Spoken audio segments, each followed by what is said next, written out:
अब हम लोग दो समांतर धारावाही रिजु चालक तारों के बीच बल पढ़ेंगे और इसी में एम्पियर की परिभाषा, 1 एम्पियर की परिभाषा भी पढ़ेंगे।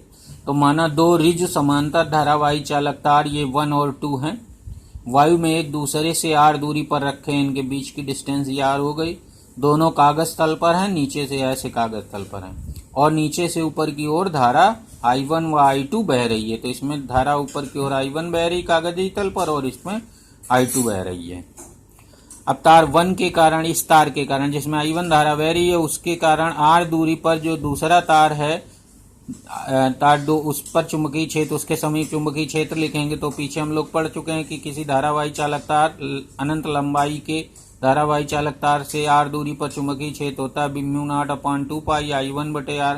तो ये धारा I1 के कारण यहाँ पर है चुंबकीय क्षेत्र, इसलिए B1 लिख लेंगे। तो B1 बराबर μ0/2 पाई I1/r।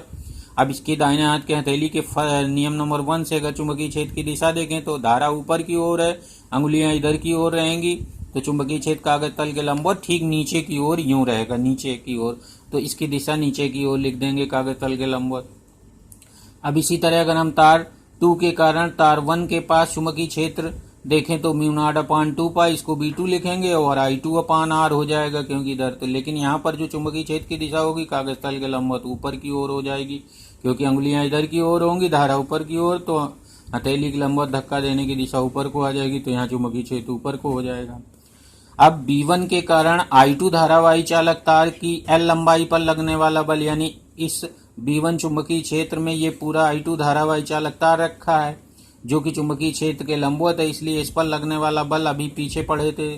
तो F2 बराबर हो जाएगा I2 B1 L sine 90 degree. Sine 90 degree, यहाँ पर धारा ऊपर को जा रही, चुंबकीय क्षेत्र नीचे को है, तो दोनों के बीच का कोण 90 अंश, तो यहाँ 90 डिग्री लिखा गया है।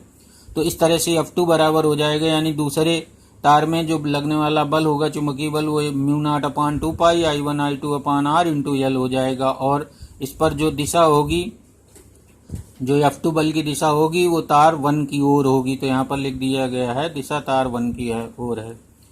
अब इसी तरह से B2 के कारण I1 धारावाही चालक तार पर लगने वाले बल की दिशा L लंबाई पर लगने वाला बल हो जाएगा, F1 बराबर लिखेंगे I1 B2 L साइन 90, यहाँ भी रहेगा क्योंकि यहाँ पर चुंबकीय क्षेत्र कागज तल के लंबवत ऊपर की ओर है, धारा इस पर कागज तल पर ऊपर की ओर जा रही, तो दोनों के बीच का एंगल 90 डिग्री, तो यहाँ भी 90 डिग्री लिखा जाएगा।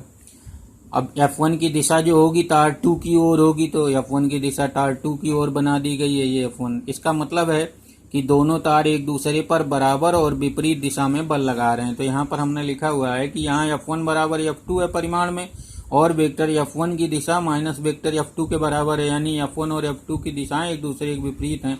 अर्थात ये एक तरह से क्रिया प्रतिक्रिया बल है, जितना पहला तार दूसरे पर लगा रहा है उतनी दूसरा तार पहले पर लगा रहा है। तो इस तरह के बल को कहते हैं पारस्परिक बल। तो इस प्रकार F1 व F2 धारावाही चालक तार 1 और 2 के पारस्परिक बल हैं।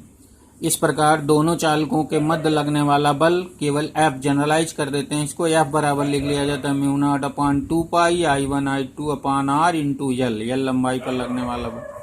L को नीचे लिख लें तो तार की एकांक लंबाई पर, दोनों तारों की एकांक लंबाई पर जो लगने वाला बल हो जाएगा F/L, वो μ0/2 पाई I1 I2/r, मात्रक हो जाएगा न्यूटन पर मीटर, न्यूटन पर मीटर।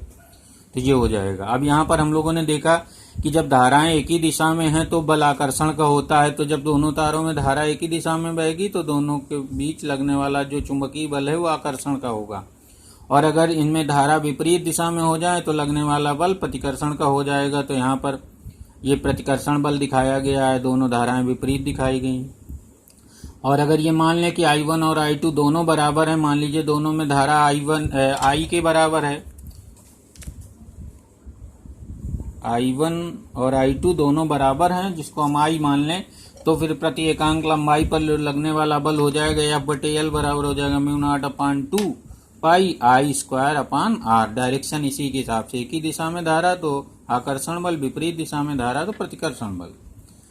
अब 1 एम्पियर की परिभाषा इससे सीखी जाए तो 1 एम्पियर की परिभाषा के लिए F/L वही दोनों समांतर लंबे रिजु धारावाही चालकों के बीच एकांक लंबाई पर बल यहाँ लिख लेंगे F/L μ0/2 पाई I1 I2/r। अब यहाँ पर हम I1 और I2 दोनों को 1 एम्पियर मान लें कि दोनों चालक तारों में 1 एम्पियर धारा बह रही है और R1 बराबर 1 मीटर, अर्थात वो वायु में 1 मीटर की दूरी पर रखे हैं। तो यहाँ पर F बटे L बराबर केवल बचेगा म्यू नॉट अपान 2 पाई, और म्यू नॉट अपान 2 पाई का मान होगा 2 × 10⁻⁷ न्यूटन पर मीटर। तो इस कंडीशन में जब दोनों में 1 एम्पियर की धारा हो, दोनों एक दूसरे से 1 मीटर की दूरी पर वायु में रखे हों, और अगर इतना बल लग रहा है तो इसका मतलब उस पे धारा 1 एम्पियर। तो इसी को डेफिनेशन में इस तरह बोला जाता है, वायु में 1 मीटर की दूरी पर रखे दो लंबे रिजु समांतर धारावाही चालक तारों की प्रति एकांक लंबाई पर लगने वाला बल 2 × 10⁻⁷ न्यूटन पर मीटर हो तो प्रत्येक चालक तार में प्रवाहित धारा 1 एम्पियर होगी। तो इस तरह से 1 एम्पियर की ये डेफिनेशन हो गई। तो ये पढ़ा आपने दो समांतर रिजु तारों के बीच लगने वाला बल और 1 एम्पियर की परिभाषा।